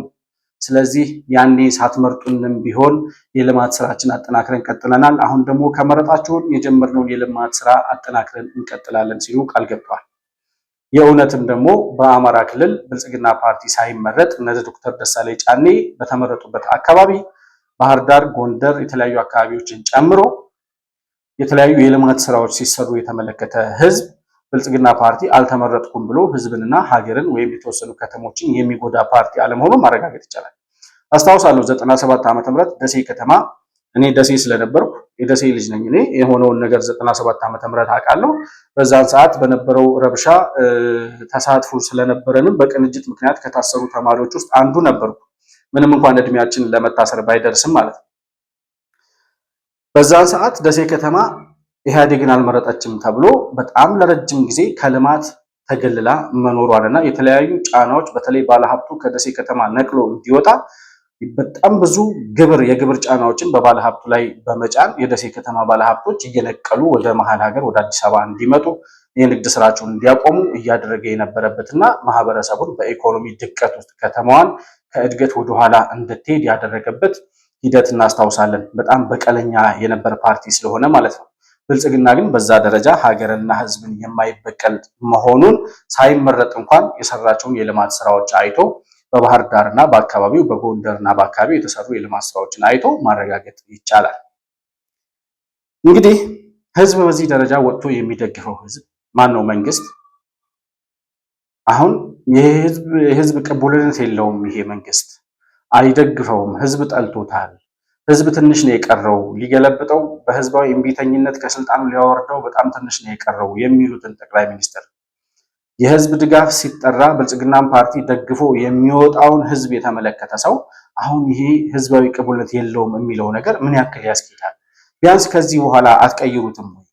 እኛ አይደለም የምናወራው፣ አሁን ህዝብ ወጥቶ አደባባይ እየተናገረ ነው። ይሄ ሁሉ ህዝብ በመላው ከተማ በመላው አማራ ክልል የህዝባዊ ድጋፍ ወጥቶ ለብልጽግና ፓርቲ ያለውን ድጋፍ ሲያሳይ አሁንም ህዝባዊ ቅቡልነት የለውም ይሄ መንግስት እያላችሁ ነው ወይ የምትቀጥሉት ስንል አንዳንድ በዚህ ደረጃ ይሄ መንግስት ተቀባይነት የለውም ህዝብ ጠልቶታል ይሉ የነበሩ የአሸባሪው ቡድን ደጋፊዎች የሐሳብ ለውጥ እያመጡ መሆናቸውንም ተመልክተናል። አንዱ የሆነው ከነዚህ ጽንፈኛ የፖለቲካ ፓርቲ ደጋፊዎች ማነው የሽብርተኞቹ ደጋፊዎች መካከል ጽንፍ ረግጦ ይሳደብ የነበረ የጥላቻ የነቀፌታ ፕሮፓጋንዳው ሲነዛ የነበረ አንድ ዘመድኩን የሚባል ሰው አለ። ያ ሰው አሁን ፍሬን እያያዝኩ ነው ይላል። የህዝብ ድጋፍ ያለው መንግስት መሆኑን እያረጋገጥኩ ስመጣ ፍሬን እያያዝኩ ነው ያለሁት አሁን ይላል። ያሁን ህዝብ ደግሞ አብይን ሲያይ አብይዬ ሟሟ እያለ አድዬ ምናምን እያለ እኔ አሁን ሼም እየያዘኝ ነው በግድ ለሰው ልወቅልህ ማለት እየመሰለኝ እና ፍሬን የግድ መያዝ እንዳለብኝ እየተሰማኝ መጥቷል። ግራ እየገባኝ መጥቷል። የሚለቀቁ ቪዲዮዎች የሚታዩ ነገሮች በሙሉ ከአይምሮ በላይ ናቸውና መጋፈጥ እያቃተኝ ነውና ወይ ከትውልዱ ወጥቻለሁ ወይ ለኔ የሚደርሰኝ የተሳሳተ ኢንፎርሜሽን ነው ወይ ደግሞ በኤአይ ነው ወይ ሰዎች የሚጫወቱብኝ። ይሄንን መቃወም ነው እኔ ያልቻልኩት። በአዲስ አበባ ጉዳይ ብዙ ነገር እየተውኩ ነው ያው በአዲስ አበባ ጉዳይና እየተሳሳትኩ እየመሰለኝ እየመጣ ስለሆነ ማለት ነው። ይሄንን መቃወም ነው እኔ ያልቻልኩት። የከተማዋ ከንቲባ ትልቅ ሰው ናት። የከተማዋ ከንቲባ ሚሊዮኖችን የምትወክል ናት። የከተማዋ ከንቲባ ተዋሻለች ለብሎ አይጠበቅም። እርቦኛል የሚል ሰው ጠምቶኛል የሚል ሰው መጥቶ በምገባ ማዕከላችን መብላት ይችላል ስትል ይሄንን መቃወም እኔ አሁን እንዴት ነው የምቃወመው? እንግዲህ ስንናገር የነበረው እንዴት በዚህ ልክ የሰው ልጅ ጋፕ ይፈጥራል? የዚህን ያክል እንዴት አብቹ ከተመረጠ 8 ዓመት አብቹ ከተመረጠ ጊዜ ጀምሮ ይሄ መሪ ለኢትዮጵያ የሚጠቅም ሐሳብ ይዞ የመጣ በኢትዮጵያዊነት የቆመ አሸባሪው ብሔርተኛው ዘረኛው ሁሉ የሚተኩስበት ነገር ግን ኢትዮጵያን ወደ አንድ ማዕቀፍ ይዞ እየመጣ ያለ ታላቅ መሪ ነው ብለን ስናወራ 8 ዓመት ሞልቶናል። ከ8 ዓመት በኋላ ነገር ገብቷቸው አሁንም እንኳን ገባቸው ለምን ገባቸው አይደለም። ነገር ግን ይሄን ያክል ጋፕ እኛ ያኔ የተረዳነውን እውነት አሁን ተረድተው ወደ እውነቱ እየመጡ ያሉ ሰዎች ይገርሙኛል በጣም። እንዴት በዚህ ደረጃ ልዩነት ልንፈጥር እንደቻልን ራሱ ግራ ይገባኛል። ማለት አንድን ነገር ለመረዳት ሰው 8 ዓመት እንዴት ይወስድበታል? ከ8 ዓመት በኋላ አይ ይሄ መንግስትማ ይሄ ሁሉ ህዝብ እየደገፈው ይሄ ሁሉ ወጣት አብይ እያለ እየጮኸ እኔ ህዝባዊ ድጋፍ የለውም ብዬ ባወራ ህዝብ ይቃወመኛል፣ ህዝብ ይስቅብኛል ይላል። ህዝብ እንደሚስቅባችሁ እኮ ገና ድሮ ተናግረናል። አሁንም እንኳን ገባችሁ በዚህ ደረጃ እውነት እየገባችሁ ሲመጣ እውነት እየተረዳችሁ ሲመጣ ማረጋገጣችሁና ወደ እውነት መምጣታችሁ ለማንም ሳይሆን ለእናንተ ይጠቅማል። ቢያንስ ከህሊናችሁ ጋር በሰላም የሰላም እንቅልፍ ትተኛላችሁ። እንግዲህ አብቹ ዛሬ በሻሻ ዘልቆ ነበር። በሻሻ ሂዶ ድምጽ ሰጥቷል። አብቹ ዛሬ እዛ ላይ ያስተላለፈው መልእክት ምንድነው? በዛሬው ምርጫ ይላል አብቹ፣ በዛሬው ምርጫ የሚያሳስበኝ ከመራጩ ይልቅ ተመራጩ ነው የሚያስጨንቀኝ ይላል። እኔ ዛሬ የሚያሳስበኝ ከመራጩ በላይ ተመራጩ ነው። የዚህ ህዝብ ይሁንታ ባገኝና ብመረጥ ምን አድርጌ ነው የምከሰው የሚለው ጉዳይ ያሳስበኛል። ይሄ ህዝብ በቁርጠኝነት ሚሻውን ወስኖ በዲሞክራሲያዊ መንገድ ከመረጠ በኋላ የተመረጡ ሰዎች በዚያ ልክ ታምነው እጃቸው ልባቸው ንጹህ ሆነው ደከመን ታከተን ሳይሉ ሰርተው ይሄን ሀገር ታሪክ የመቀየር የዚህን ታላቅ ህዝብ ውለታ መክፈል ዝግጁነታቸው ምን ያክል ነው? እልህ፣ ቁጣ፣ ክርክር አሸንፋለሁ ሳይሆን ያመንን የታመንን ራሱን የሰጠን ህዝብ እንዴት አገልግለው ህይወቱን ይነካሉ ይቀይራሉ የሚለው ጉዳይ ይበልጥ ያሳስበኛል። በእኔ እምነት ዛሬና የዛሬ 5 ዓመት ኢትዮጵያ አንድ አይደለችም። ይሄ 5 ዓመት የኢትዮጵያ በርካታ የታሪክ ጥፋት የሚታይበት 5 ዓመት ነው። ይሄ 5 ዓመት እስካሁን ከሰራነው በላይ መድከም ይጠይቃል። እስካሁን ከለፋነው በላይ መልፋት ይጠይቃል። እስካሁን ካሰብነው በላይ ማሰብ ይጠይቃል። እስካሁን ከተደመርነው በላይ መደመር ይጠይቃል። የትናንትናዋ ኢትዮጵያ በሚቀጥለው 5 ዓመት አናያትም። የተቀየረች የተለወጠች ቢያንስ የማትለምን ራሷን ችላ የምትቆም በከባቢው አንከር የሆነች ሀገር ለማየት ብዙ ልፋት፣ ብዙ ድካም፣ ብዙ ስራ ይፈልጋል። እነዚህ እንመረጥ ባዮች ከየትኛውም ወገን ይሁኑ ይህ ታላቅ ኃላፊነት ገብቷቸው ዝግጁ መሆናቸው ያሳስበኛል። እኔ በግል ያሳስበኛል። በመጣሁባቸው መንገዶች በሙሉ ከጠዋት ጀምሮ በሰልፍ ህዝቡ ምርጫ እያካሄደ ይገኛል። ይሄ የኢትዮጵያ ህዝብ ሀገረ መንግስቱን ለመገንባት የዲሞክራሲያዊ ስርዓት ኢትዮጵያ ውስጥ ለመገንባት የሚሻውን የሚፈልገውን ለመወሰን መካሪ ገሳጭ እንደማያስፈልገው ያሳየበት እርምጃ ነው። ተመራጮች ታላቅ ኃላፊነት እንዳለባቸው አውቀው ቢሰናዱ መልካም ነው እላለሁ። ኢትዮጵያ ሁላችሁም እንደምታውቁት ጥንታዊ ሀገር ነው። ስርዓት ያውቃል፣ መንግስት ያውቃል፣ በሚያስፈልግ ጊዜ መሰብሰብን ያውቃል፣ በሚያስፈልግ ጊዜ መዝመትን ያውቃል፣ በሚያስፈልግ ጊዜ ዋጋ መክፈልን ያውቃል። ይሄን ህዝብ በትናንሽ ፕሮፓጋንዳ ሸብረክ ማድረግ አይቻልም። ታላቅነቱን ግን ያከበረንን አክብረን እየመረጠንን ሰርተንለት ህይወቱን ቀይረን ነክተን የምናልፍ ከሆነ ለሁላችንም ዊን ዊን ይሆናል። ሁላችን አሸናፊ እንሆናለንና አስደማሚ ጊዜ ነው። ታላቅ የዲሞክራሲ ስርዓት ግንባታ የሚታይበት ጊዜ ነው። ይሄ ጉዳይ ተጠናክሮ እንዲቀጥል ሁላችን እንድንበረታ፣ ያሸነፉ በታማኝነት እንዲያገለግሉ፣ የተሸነፉ ደግሞ በጸጋ ውጤቱ እንዲቀበሉ ማሳሰብ ፈልጋለሁ። በዚህ ቦታ የሚመጣውን ውጤት በጸጋ ለመቀበል በእኛ በኩል ዝግጁ ነን።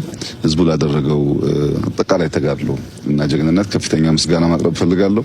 የምርጫ አስፈጻሚዎች ያደረጉት ተጋድሎ እንዲሁም ማመስገን ፈልጋለሁ። የሚዲያ ሰዎችም በየቦታው ተገኝታችሁ ለምታደርጉ ስራ ማመስገን ፈልጋለሁ። ኢትዮጵያ ትቀጥላለች፣ ኢትዮጵያ ትበለጽጋለች፣ የኢትዮጵያ ታሪክ ይቀየራል። በኢትዮጵያ ውስጥ ጠንካራ ሀገረ መንግስት እንገነባለን። ልጆቻችን እኛ በምንሄድበት የዳዴ መንገድ እንደማይጓዙ ዳግም በእርግጠኝነት መግለጥ እወዳለሁ። እጅግ አድርጌ አመሰግናለሁ። ከመራጩ ይልቅ ተመራጩ ነው የሚያስጨንቀኝ። ይሄ ህዝብ ምራኝ ብሎ ድምጽ ሰጥቶት የይሁንታ ድምጽ አግኝቶ ከዛ በኋላ እንዴት በምን አይነት ሁኔታ በምን አይነት ልብና ሞራል በምን አይነት ታማኝነት ይህንን ህዝብ ለማገልገል ቆርጦ ይነሳል ተመራጩ ብዬ ሳስብ ያስጨንቀኛል ይላል። እኔ ራሴ እስከዛሬ ከሰራሁት ስራ በላይ አሁን ህዝቡ ደግሞ እንደገና ሌላ እድል ከሰጠኝ ከዚህ በላይ እንዴት ላገለግለው እችላለሁ ይህንን ህዝብ ብዬ እጨነቃለሁ ይላል። ለህዝብ የሚያስብ መሪ፣ ለህዝብና ለሀገር የቆመ መሪ፣ ህዝብ በሰጠው ድምጽ እንዴት አድርጌ የመረጠኝን ህዝብ ላገልግል ብሎ የሚጨነቅ መሪ በዚህ ደረጃ ነው የሚያስበው። የመራጩ ጉዳይ አስጨንቀኝም ይላል። መራጩ በሰላማዊ ሁኔታ ድምጹን እንደሚሰጥ የኢትዮጵያን ህዝብ በደንብ ያውቀዋል። አብቹ የጸጥታ ሁኔታን እንረብሻለን ያሉ ሰዎችም ከልክ እንደማያልፉ ጠንቅቆ ያውቃል እና እሱ አያስጨንቀው። የሚያስጨንቀው እሱ አሁን የዚህን ድምጽ ይሁንታ ተቀብለው መሪ የሚሆኑ ተመራጮች ናቸው እና የፖለቲካ አውዱ ተቀይሯል። ከዚህ በኋላ የሚመጣው መሪ እንደው አብቹ ስልጣን መጨረሻ ዘመን ላይ ስልጣን ሲለቅ ከአብቹ በኋላ የሚመጣው መሪ በዛ ሌቭል ልክ መሆን መቻል አለበት ወይም ከዛ በላይ ነው የሚጠበቅበት እና በዛ ልክ ራስን ማዘጋጀት ያስፈልጋል። አብቹን የምንወደው ኢትዮጵያዊ ስለሆነ ዲሞክራሲን በኢትዮጵያ ለማስፈን ስለሚሰራ እድሜ ልኩን ለኢትዮጵያና ለኢትዮጵያ ህዝብ ሲያልም ሲማር ሲሰራ የኖረ በተግባር ጠቅላይ ሚኒስትር ሆናለሁ ብሎ አልሞ ያንን መሆን የቻለ ከሆነም በኋላ ደግሞ ለሀገርና ለህዝብ በሚጠቅም ደረጃ ስራውን እየሰራ ያለ በጣም ውጤታማ የሆኑ ተግባራትን እያከናወነ ያለ መሪ ስለሆነ ነው። ከዛ በላይ በጣም ትሁት መሪ ነው አብቹ። በጣም ትሁት መሪ ነው የምለው ያለ ምክንያት አይደለም። እስከዛሬ ያልሰማችሁትን መረጃ ልጋብዛችሁ። አብቹ በተለያየ ጊዜ የበዓላት ሰሞን ሲደርሱ የተለያዩ በዝቅተኛ የኑሮ ደረጃ ላይ ያሉ የተለያዩ የማህበረሰብ ክፍሎችን በቤተ መንግስት ጋብዞ የተለያዩ ስጦታዎችን ሲያበረክት እራት አብሮ ሲበላ ተመልክተናል። ከዚህ እራት ግብዣ ውስጥ ከነበሩ ሰዎች ውስጥ አንዱ ሲናገሩ የሰማሁትን ነው የምጋብዛችሁ። የእራት ግብዣው ከመድረሱ በፊት ጠቅላይ ሚኒስትር አብይ አህመድ ከካሜራ ውጪ በሆነ ሁኔታ እዛ አዳራሽ ውስጥ የተሰበሰቡ ሰዎችን በሙሉ አባቶችን ዝቅ ብሎ ተንበርክኮ እግር ያጥባል። ይሄንን ብናገር ፈቃድ ጠይቄ ምናምን አይደለም፣ ግን why did you have to break this ምናምን የሚሉኝ አይመስለኝም። እዛ የተሰበሰብነውን ሰዎች መጀመሪያ ላይ ብዙ ነበር። አሁን ቁጥሩ በጣም ሪዝነብል ቁጥር ነው። 10 14 15 ምናልባት ቢበዛ እንደዛ ብንሆን ነው። እያንዳንዳችንን ዞረው እያንዳንዳችንን እግራችንን ያጥባሉ። ኧረ እባክህ ኤቭሪ ይር ነው የምልህ። ማጋድ ክፋት የለውም። ይሄንን ብናገር ክፋት የለውም። እሳቸው ላይወዱት ይችሉ ይሆናል። ይሄንን ፈቃድም አልጠየኩም፣ ዝም ብዬ ነው የምናገረው። ግን አንዳንድ ነገሮች ደግሞ መነገር አለባቸው። ምንም አይደለም። ከመጀመሪያው ዓመት ጀምሮ ኦ ማይ ጋድ እያንዳንዳችንን እግር ውሃ በማቅረብ እንትኑን ሳፋውን ምናምን በማቅረብ ፎጣ በማቅረብ እግር ማድረቂያውን ምናምን ዋው ቀዳማዊት እመቤቷም ልጆቻቸው አብረው ደግሞ ያገለግላሉ። አብረው የሚደንቅ ነው። እስከ ዛሬ ድረስ 8ቱንም ዓመት ይሄንን ሲያደርጉ ብዙዎቻችን አንዳንዶች ብለው ጮኸው፣ አንዳንዶቻችን ደግሞ ሳይለንትሊ እንባችንን አፍስሰን ሳይለንትሊ ዋው ኤቭሪ ይር ዋው how could እንዴት እንደዚህ ይደረጋል? ይደንቃል በጣም እንዴት እንደዚህ ይደረጋልና ዝም ብለህ ልትቀበለው አትችልም። ይሄንን እኛ አይደለንም የምንለው እናንተ መሆን መልቲሚዲያ ቤተሰቦች ማለት አይደለም። የመንግስት ተቋሚ የሆኑ ሰዎች አብቹን ደግፈን ስናወራ መንግስትን ደግፈን ስንናገር አሸባሪነትን ስንቃወም የብልጽግና ተለጣፊ የአብይ ደጋፊ ምናምን እያሉ የሚያወሩ ሰዎች አሉ። ተከፋይ የሚሉንም ሰዎች አሉ። እነሱ በተከፈላቸው ልክ ስለሚያወሩ ለኢትዮጵያ ለሀገሩ የሚሰራ እነሱን የሚቃወም በሙሉ መንግስት የሚከፍለው የሚመስላቸው በሆዳቸው ልክ የሚያስቡ ሰዎች አሉ። ነገር ግን ያሉትን ይበሉና እነሱ ጠቅላይ ሚኒስትሩ ያላቸው ትህትና ምን ያክል በጣም የተመሰገነ እንደሆነ የሚናገሩት በዛው ፕሮግራም ላይ የታደሙ እግራቸውን እያለቀስን ታጥበናል፣ እምቢ ብለን ብለን አይሆንም ብለው በግድ እግራችንን አጥበውናል ጠቅላይ ሚኒስትሩ ብለው የሚናገሩት በእራት ግብዣ ላይ የነበሩ አባት ናቸው። ይሄንን እንድናገር አይፈልግ ይሆናል፣ ነገር ግን ይሄንን መናገር አለብኝ ብለው ነው የሚናገሩት። ሰው እንዲህ አይነት መሪ ለምንድን ነው ይሄን ያክል ተቃውሞ የገጠመው የሚል ጥያቄ የሚያነሳ ሰው ካለ ነብይ በሀገሩ አይከበርም የሚለውን የክርስቶስን ንግግር ነው ማነሳላችሁ። በቃ የኢትዮጵያ መንግስት የኢትዮጵያ ዙፋን ላይ ህዝብ የመረጠው በህዝብ ልዕልና ድምፅ አግኝቶ የህዝብ ይሁንታ አግኝቶ ቅቡልነት አግኝቶ የሚኖር መሪ እንዲኖር ወይም መንግስት እንዲኖር የኢትዮጵያ ጠላቶች አይፈልጉም፣ ምዕራባውያንም አሜሪካንም አይፈልጉም። ስለዚህ በዚህ ሁኔታ የህዝብ ድጋፍ አግኝቶ ለህዝቡ ደግሞ በጣም ቅርብ ሆኖ እንደ ሰው መኖር የሚችል ህዝብ የሚወደው መሪ እንዳይኖር በተለያየ ጊዜ የእሱን መልካምነት እንዳንመለከት ከመልካምነቱ ይልቅ ገዳይ ነው፣ አሸባሪ ነው፣ ጨፍጫፊ ነው፣ እንዲባይ ነው፣ ህዝቡን በድሮን እየጨረሰ ምናምን የሚል ተራ ፕሮፓጋንዳ እያወሩ ይህንን የመሰለ መሪ መልካምነቱን ሳይሆን የእሱን ክፉ ስብዕና ያሏቸውን በውሸት የሳሏቸውን ስዕሎች እንድንመለከት የሚፈልጉ ሰዎች አሉ። ነገር ግን ህዝቡ መሪውን ያውቃል፣ ህዝቡ ማንነቱን ያውቃልና በእናንተ ፕሮፓጋንዳ የሚሸወድ ሰው የለም ለማለት እንወዳለን። አብቹ እንዳለው ከመራጩ ይልቅ ተመራጩ ያሳስበኛል እንዳለው ተመራጩ ከዚህ በኋላ ይህንን ህዝብ እንዴት አድርጌ ላገልግለው የሚለውን በመሪው ልክ በጠቅላይ ሚኒስትሩ ልክ በዛ ልክ መራመድና መንቀሳቀስ ይጠበቅበታል ብዬ አስባለሁ። በአጠቃላይ በምርጫ ሂደቶች ውስጥ ያሉ እንቅስቃሴዎችን የምንቋጨው በወይዘሮ አዳነች አቤቤ የድምፅ አሰጣጥ ሂደት ነው። ወይዘሮ አዳነች በዛሬው ዕለት ድምፅ ሰጥተዋል። በአዲስ አበባ ከተማ በሚወዳደሩበት ቦታ ላይ ተገኝተው ድምፅ ሰጥተዋል።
እንግዲህ ወይዘሮ አዳነች እንደምትመለከቷቸው መጀመሪያ መጥተው ከህዝቡ መሀል ነው የተሰለፉት። አሁን ይሄንን ለሚመለከት ሰው አሁን ከህዝቡ መሀል የተሰለፈችው እኮ ቀድማ ገባች እንዳትባል ነው ምናምን የሚል የሆነ ለማስመሰል የተደረገ ነገር ሊመስላቸው ይችላል ሌሎቹ። ነገር ግን ይሄ ለህዝብ ያለ ክብር እንደ ማንኛውም ተራ ዜጋ ሆና ነው ከንቲባዋ ድምጽ የምትሰጠው። እዚህ ጋር እንደ ማንኛውም ተራ ዜጋ መጥታ ተሰለፈች። ነገር ግን ህዝቡ በጣም አስተዋይና ብልህ ህዝብ ስለሆነ እባክሽ ቅደሚ ብሎ ከሰልፍ ላይ አስወጥቶ ያስቀደማት ህዝቡ ነው። ከዚያ በኋላ ገብታ ድምጿን ሰጥታ ወጣለች። በእርግጥ የሰጠችውን ቃለመጠይቅ አልሰማውም፣ አላገኘውም። ምናልባት ቃለመጠይቅም የሰጠች አይመስለኝም፣ መልእክት ያስተላለፈች አይመስለኝም ወይዘሮ አዳነች አቤቤ። በአጠቃላይ ግን በዚህ ሁኔታ ድምጻቸውን ሰጥተው ወጥተዋል ወይዘሮ አዳነች አቤቤ ማለት ነው። ከዚህ በፊትም ያስተላለፉት መልእክት ነበር። እንግዲህ ይሄንን በአዲስ አበባ ከተማ የነበረውን የብልጽግና የድጋፍ ሰልፍም ተመልክተናል። እዛ ላይ ወይዘሮ አዳነች አቤቤ ያስተላለፉት መልእክት ነበረ። ይህንን የምርጫ ሂደት ሲመለከቱ ያ መልእክት በጆሯቸው ምናልባት ያቃጭልባቸዋል ብዬ አስባለሁ። ምንድነው ያሉት ወይዘሮ አዳነች አቤቤ? በዛ የድጋፍ ሰልፍ ላይ ተገኝተው አትምረጡ ሲሏችሁ ነበረ፣ ድምፅ እንዳትሰጡ ሲሏችሁ ነበረ። ያንን ግን አክሽፋችሁ የድምፅ መስጫ ካርዳችሁን በመውሰዳችሁ ጠላትን አሳፍራችኋል ሲሉ መልእክት አስተላልፈው ነበር። የምርጫ ሂደቱን ለማጠልሸት አይቻልም። በምርጫ የሽግግር መንግስት ነው ወይም ሌላ ችግሮችን በማውራት የምርጫ ሂደቱ እንዳይሳካ በባንዳነት ለሌሎች አካላት ድልድይ ሆነው በማገልገል ብዙ ጫናዎች ሊፈጥሩባችሁ በተለያየ መንገድ ቢጎተጉቷችሁም ጆሮ ዳባ ልበስ ብላችሁ ለሰላማዊ ሂደት ዋጋ ሰጥታችሁ በመመስገብ በመላው ኢትዮጵያ 57 ሚሊዮን መራጮች ተመዝግበው ጠላትን አሳፍረዋልና እንኳን ደስ ያላችሁ።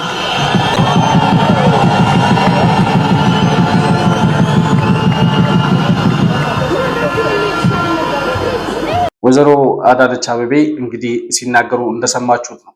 እንዳሉትም በተለያየ ጊዜ ድምፅ እንዳትሰጡ ህዝቡ በግድ ነው ድምፅ እያወጣ ያለው፣ ማዳበሪያ ተከልክሎ ነው፣ ሴፍቲኔት ተከልክሎ ነው፣ በምናምን ተከልክሎ ነው እንጂ በግድ ካልሆነ በስተቀር ህዝቡ ድምፅ ለመስጠት ፈቃደኛ አይደለም እያሉ ፕሮፓጋንዳ ሲነዙ የነበሩ ሰዎች 57 ሚሊዮን ህዝብ ተገዶ ነው የወጣው፣ ተገዶ ነው ድምፅ ያወጣው የሚለው ነገር በራሱ ህዝብን መናቅ እንደሆነ አልገባቸውም እነዚህ ሰዎች። እና በአጠቃላይ የነበረው የምርጫ ሂደት በዛሬው ዕለት እየተከናወነ ያለው የግማሽ ቀን ውሎ ይሄንን ይመስላል። በኢትዮጵያ 2018 ግንቦት 24 ዓ.ም እየተካሄደ ያለው ምርጫ በተሳካ ሁኔታ እንዲጠናቀቅ ያለንን ተስፋና ምኞት ለመግለጽ እንወዳለን። የኢትዮጵያ ህዝብ በድምፁ የሚፈልገው መሪ መርጦ በመረጠው መሪ ለመተዳደር የራሱን ድምፅ ለመስጠት የወሰነበትን ሂደት ሳናደንቅ አናልፍም። ይሄ ኤክስፒሪየንስ መበረታታት አለበት። በቀጣይ ከ5 ዓመት በኋላ ለሚኖረው ምርጫ ደግሞ ከ67 ሚሊዮን በላይ መራጭ ተመዝግቦ የምናይበት ሂደት ይኖራል ብዬ አስባለሁ። ይሄ ምርጫ ከተከናወነ በኋላ ብዙ ሂደቶች ይለወጣሉ ብዬ አስባለሁ። የሽብርተኝነት የብሔርተኝነት እንቅስቃሴ ይከሽፋል፣ በራሱ ጊዜ እየጠፋ ይሄዳል። ምክንያቱም ህዝቡ መሪውን ስለመረጠ። ከዚያ በኋላ ተከባሃል፣ ሊያጠፋህ መጣ ብለህ የምታስፈራራው አካል ስለማይኖር ማለት ነው። ስለዚህ ከምርጫው በኋላ የሚኖሩ ሂደቶች በጣም ሰላማዊ የሆነች ኢትዮጵያን ለመፍጠር ምቹ ሁኔታን ይዘረጋል ብዬ አስባለሁ። በአጠቃላይ የግማሽ ቀን የምርጫ የድምፅ አሰጣጥ ውሎ ይሄንን ይመስላል።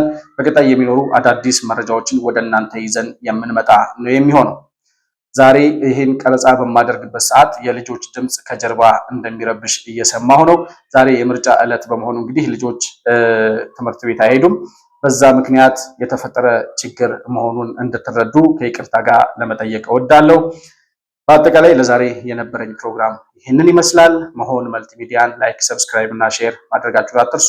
በሱፐር ቻት እና በሱፐር ስቲከር እንዲሁም የቻናላችን አባል ቤተሰብ ወይም ሜምበር በመሆን ድጋፍ ልታደርጉልን እንደምትችሉ ለማስታወስ እወዳለሁ። በምርጫው አሰጣጥ ሂደት ላይ ያሉ መረጃዎችን በኮመንት መስጫው ላይ የግል አስተያየቶቻችሁን ጨምሮ ልታሰፍሩልኝ እንደምትችሉ ለማስታወስ እወዳለሁ። ከፕሮግራሙ ጋር አብራችሁ ስለነበራችሁ እጅግ በጣም አድርጌ አመሰግናለሁ። በሌላ ፕሮግራም በአዲስ መረጃ እስከምንገናኝ ድረስ ሰላም በያላችሁበት ለእናንተ ይሁን።